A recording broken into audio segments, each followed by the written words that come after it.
Олжеке, ассалаумалейкум. О, ассалаумалейкум, стрит рейсингтің жүрсін ерманы. Қалайсың? Жақсы, брат. Немен жүрсің? Малибу ғой. Камри 3-5 қалай? Тұрасың ба? Қайда келу керек? Шымкент, бетонка.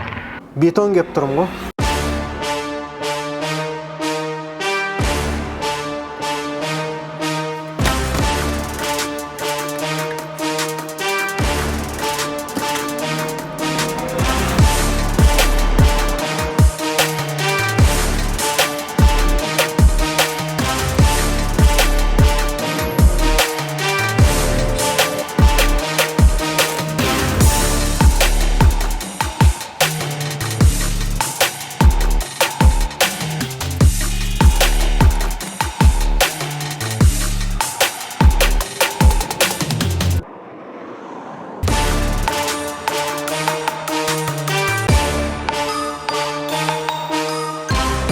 Смело аласың.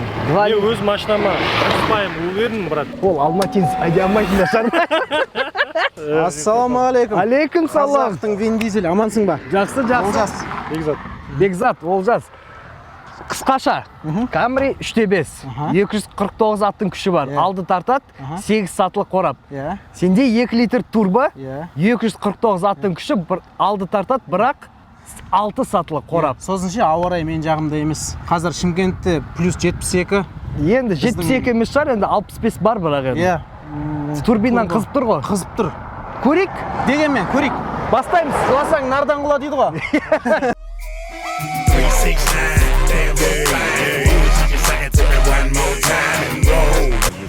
Дайынбыз ба? 1, 2, 3. Старттан қап қойдық негізі. Красавчик, Жана. Ой, Жана. 1, 2, 3.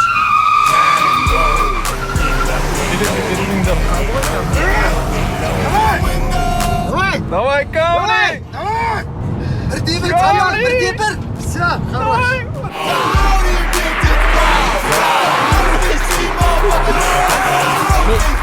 Шлифовать етіп қалдым. Бірде-бір дейді ғой, Давай, еще раз. 1, 2, 3.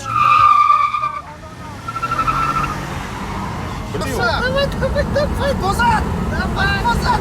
Қабанбай! Қаптағай! Pop your pussy like this. The king right twins in this B.I.S. Lil Jon B-side boy. Жоқ, турбоның аты турбо. Ата Камриді сыйлаймын. 3-5 атмо деген сыйлау ғой, братан. Аллай, не деген эмоциялар мынау. Қызық болды, Бәйгенің қызығын енді білдім. Жігіттер, есеп 2-1. Бәрі таза болды ғой. Малибу. Брат, у меня антизон жестко срабатывал прям. Енді ол адами фактор. Негізі енді ол адами фактор. Себебі біз драги бойынша қарап тұрмыз, анау өлшеу құралымен. Негізі Малибу да өзінің паспорты бойынша жүріп тұрған жоқ негізі. Қалдық. Оны да ескеру керек. Сенде адами фактор рөл ойнады енді. Бұл жерде енді былай ауа райы қолайсыз болды. Бірақ соның өзінде есеп 2-1. Жігіттер қол алсындар. Қызық болды бірақ. Білесің ба, ненің арқасында жеңдім? Ненің? Олжас Оқас бәйгеге түскенде көрермен тақым қысады ғой.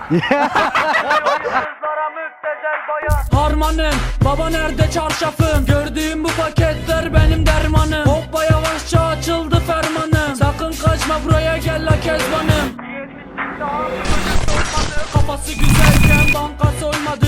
Bu olay bitmedi mevzu. Жігіттер, Камри 3,5-да ненің арқасында жеңдік білесіздер ма? Кішкентай құпияны айтып қояйын. Малибудың шанағы жоғары сұрыпты, жеңіл әрі берік болаттан жасалған. Камридің салмағы 1690 кг, ал біздікі 1,5 тонна. Алдыңғы жетекте 250 аттың күші болса, машина кәдімгідей тартады деген сөз. Тоқтап үлгерсең болды. Байқауымша тежеуіштері жаман емес. Шіркін-ай дейсің, Chevrolet'нің 9 сатылы автоматы тұрғанда ғой бұда. Бізде өкінішке қарай кішкене топастау, бірақ сенімді 6 диапазонды гидротрансформатор. Бұрынғы америкалық Malibuға бензинді шелектеп ішетін V8 орнатылған. SS нұсқасында қозғалтқыш көлемі 7/2 еді. Заман өзгерді, тарих қойнауына кеткен ол Malibu ешқашан оралмайды. Экологиялық талап шарттарға сай турбомоторлар жер жаһанды жаулады. Лайк басамыз, арнаға жазыламыз және видеоны чаттарда таратамыз. Қазақстанда Malibu'дың 3 нұсқасы сатылады. 1,5 литр турбо LT, 2 литр турбо LT және максималды комплектациядағы 2 литр турбо LTZ. Әлемде максималды комплектация премьер деп аталады. Оған не кіретінін айта кетейін. 12 airbag, адаптивті круиз контроль, 9 динамигі бар Bose аудиосистемасы, Apple CarPlay, Android Auto, саймандар панеліндегі монитор және панорамалы шатыр. Шатырдың орданғы жағы дөңестеу болғандықтан ашық кезде мына жақтан шыбын-шіркей кіріп кетуі мүмкін, жоғары жылдамдық алғанда. Сондықтан инженерлер мынандай сетканы ойластырған, желден және шыбын-шіркейден қорғайтын. Бұл енді тамаша шешім, өтті дұрыс. Максималды комплектацияны алсаңыз ғана орындықты жылыту және вентиляция жүйесі болады. Артқы USB портпен де дәл солай. Макс, қараш, шетінен Camaro сияқты көрінеді. Өте сексуалды машина. Экстерьер туралы айтайын, мына сызықтары оқталған жебе сияқты қылады машинаны ше. Оптикасы әдемі, бұл жерде жарық диодтар және LED. Malibu барлық комплектацияда әдемі көрінеді. Арзанын немесе қымбат нұсқасын алсаңызда сырт көзге айырмашылық білінбейді. Malibu'дың басқарылуы маған ұнады. Инженерлер жақсы баптапты. Аспасы алдында McPherson, артында интректер. Барлық комплектацияда 17-ші көлемдегі дөңгелектер. Машина қалада 11, трассада 8 литр сұйық отын тұтынады. Әлемде 2 литр емес 1,5 турбо жақсы сатылады. Өйткені салығы аз, қаладағы жүріске жарап тұр, бойында 160 аттың күші бар. Қазақстанда бағасы 9,990,000 теңге. Тура Сулпак пен Технодомдағы сияқты 10 миллион десе алмай ма? Ал біздегі максималды комплектацияның бағасы 12,430,000 теңге. Достар, арғымаққа кіріп жүрген Malibu'лар қанша тұратынын көрсетейін деп едім. Карантин үшін еліміздегі барлық автобазарлар жабық.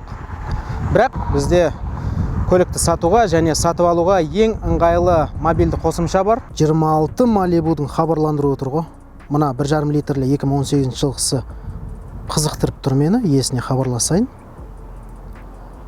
Ал сіздер әзірше колеса KZ-ті жүктеп қолданыңыздар. Сілтемесі сипаттамада. Машинаңызды көрейін деп едім, Алматыдан келгем ғой, Malibu түсіруге. Сіздікімен салыстырайын деп едім, бағасына келіссек қалай болады екен деп. Аха, қай жерге? Сайрам? Негіз тиіп тұр ғой, я? Қазір шығам онда.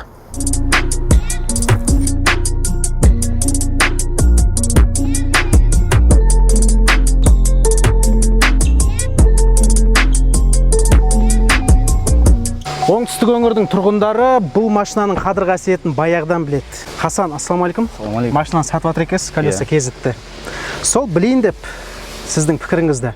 Мен қазір 2.0 турбомен жүрмін, сіздікі 1,5. Айырмашылығы қандай? Мынау Дорест, иә? 2018 жылғы. 18. Жігіттер, қараңдар, мынау 20 жылғы ғой. Алдыңғы торы хроммен көмкерілген. Мынада 2-ке бөлінген 18 жылғы болғандықтан. Сіз 2.0-ті айдап көрдіңіз ғой жалпы? Иә, айдағам мен.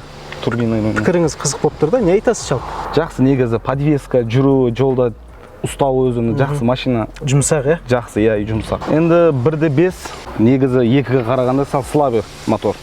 Хасан, 2.0 турбо, трассада 8, қалада 11 жейді. 1.5 қалай? Үлкен емес айырмашылық. Трассада 7,5 сондай. Қаланың ішінде 11,5 сондай жейді, атак айырмашылық ондай үлкен емес оларда. Дыбыс изоляциясы жақсы негізі. Рахмет, көптен көп. Мен жүре берейін, ары қарай шоуды жалғастырамын. Жақсы, сізге де рахмет.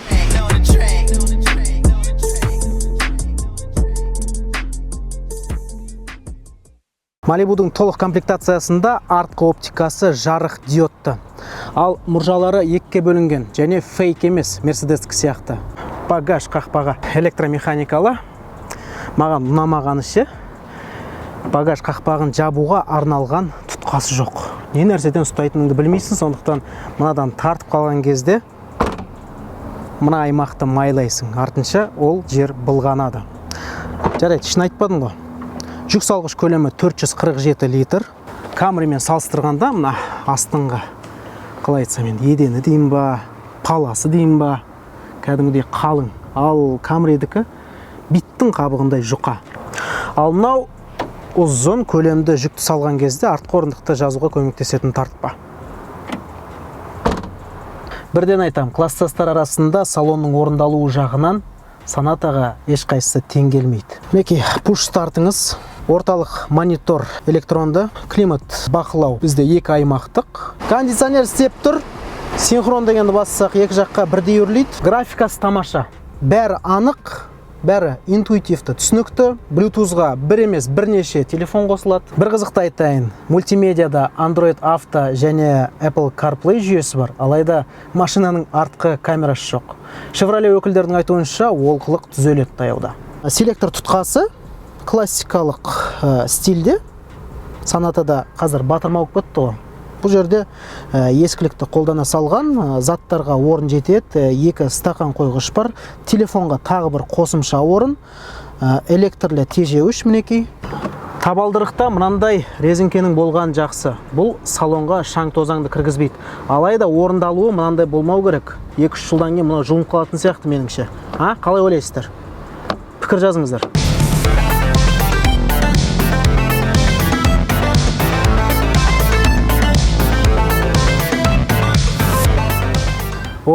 Панорамалы шатырды ашық қойып артқы жолаушылар демалып отырады дейсің ғой жолда.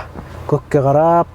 Қазір мен өз артында өзім отырмын деп есептейік. Қараңыздар, қанша орын бар. Шеткі жолаушыларға ортада шынтақ тіреуіш бар. Жалпы орын көп. 2 USB порт қарастырылған. Екі шетінде орындық жылытқыштардың батырмалары. Болт. Басқа не керек? Комфорт деген осы. Малибу америкалық тұтынушыларға бағытталғаны көрініп тұр. Кеңдігін айтам да. Егер отбасыңыз 4 адамнан құралса, тамаша вариант. Артта орын көп. Салығы түкті емес қой. 2 литр турбоға жылына 20 000 теңге ғана төлейсіз. Мысалы, Camry 3.5-ның жылдық салығы шамамен 120 000 теңге. Malibu, Malibu, Malibu, Malibu. 250 аттың күшін 350 ньютон метр момент беретін 2 литрлі турбо мотор. Алдарыңызда GM Ecotec-тің 3-ші генерациясы. Америкалық орта көлемді көліктердің көбісінде осындай қозғалтқыш тұр. Турбинаның твин скроллы бар, сондықтан орнынан қозғалғанда динамикасы мықты. 6-7 секундта 100-ге дейін жылдамдық алады. Бәйгеде оза шабатынын көрдіңіздер. Бұрынғы америкалық моторынан дым қалмаса да көлемі базар жоқ енді. Ұзындығы 4930 мм, ені 1.8, ал дөңгелектер базасы 2830 мм. Бұның басты қарсыластары Toyota Camry, Hyundai Sonata және қай уақытта келетіні белгісіз Kia K5. Түстерде үшеу, ақ, қара және сұр. Комплектациясы да үшеу. Ол туралы айттым бағана. Малибудың 9-шы буыны 2015 жылы шығарыла бастады. Мынау соның рестайлы. Құрастырылатын мемлекеттер ақш, Қытай, Корея, Өзбекстан және Қазақстан. Кемшіліктер жайында. Жоқ, кемшіліктер жайында емес сау. Бізге ұнамайтын мінездемесі туралы. Мотор турбиналы болғандықтан бұған жаман бензин құюға болмайды. Минимум 95. Майын жиі ауыстыру керек 5000-да 1 рет. Және суыту жүйесіне мұқият қарап тексеріп тұру ләзім. Малибу сатып алсаңыз, дыбыс изоляциясын өзіңіз үшін жақсартып алған жөн. Аркадан дөңгелектің дыбысы естіледі. Мысалы, Сонатадан ондайды байқамадым. Жігіттер, Қазақстанда сатылатын Chevrolet Camaro'да тура осындай мотор тұр. Яғни Малибу мен Camaro'ның чип тюнингте потенциалы мықты. 300 аттың күшін ойнап жүріп шығар боласың. Дегенмен бұл мәселеде өте мұқият болу керек. 300 аттың күшінен асыр жіберсең, мотордың, трансмиссияның және тежеуіштердің амбровенесі шығып кетуі мүмкін.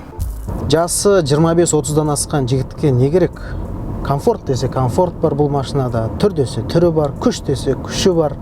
Бағасы жақсы жұмыстағы жігітке қол жетімді.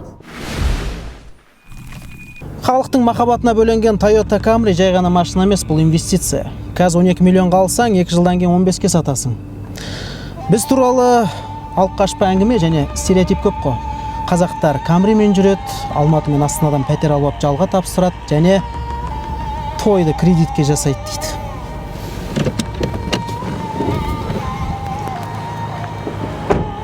Ал өзбектер Малибуға мінетте махалядан number 1 болады ғой. Өйткені өзбек акалардың нарығы басқа, о жақта Camry қымбат. Есесіне Малибу бар. Жарайды, бұның бәрі стереотип, оны жоққа шығарамыз. Бастысы бізде таңдау бар. Таңдау деген керемет нәрсе. Машинаны біреу үшін емес, өзің үшін алуың керек. Кім ем, звондап жатқан? Алло. Шымкенттемін. Ё-мой, Макс. Кеттік. Баланы садиктен алу керек. Harmanım, baba nerede çarşafım? Gördüğüm bu paketler benim dermanım. Hoppa yavaşça açıldı fermanım. Sakın kaçma buraya gel la kezbanım. Adana çocuğu aga şehrimin delisi. Olay büyük kardeş mevzu kendisi.